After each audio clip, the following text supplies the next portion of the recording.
Dalam kunjungan ke Desa Sirapulau, Kabupaten Lahat, bakal calon gubernur Sumatera Selatan Mawardi terima keluhan masyarakat terkait permasalahan debu. Dengan hadirnya Mawardi, masyarakat berharap debu di Desa Sirapulau, Kecamatan Merapi Barat dapat segera teratasi.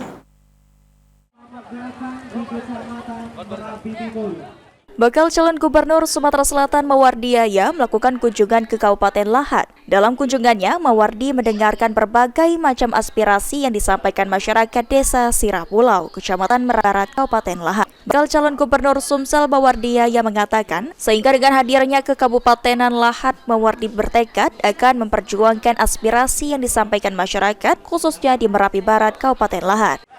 Ya, tadi sengaja masyarakat daripada Merapi Timur tadi minta saya hadir di sana. Alhamdulillah setelah hadir dia menyampaikan keluhan-keluhan. Insya Allah mudah-mudahan nantinya kalau kita benar-benar dipercaya oleh masyarakat, keluhan-keluhan masyarakat itu kita berusaha bagaimana sebaiknya supaya masyarakat jangan ada keluhan lagi, terutama masalah debu. Ya, saya kira itu ya.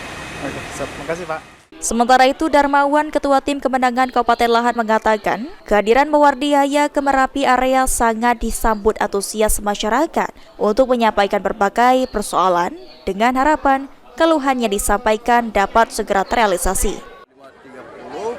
Ini disambut antusias oleh masyarakat Merapi area. Pada dasarnya hari ini sebenarnya bukan sesuatu hal yang diagendakan. Ini sebagai bentuk karena beliau ada kegiatan di Kabupaten Lahat, hadir ke sini ini sekaligus sebagai bentuk silaturahmi ke Komando Mahar Kabupaten Lahat. Dan kami sangat berterima kasih dengan Pak Mawardi sudah menjelaskan dan menyerap aspirasi dari masyarakat terkait permasalahan-permasalahan di Kabupaten Lahat, apalagi yang paling menjadi sorotan ialah masalah debu.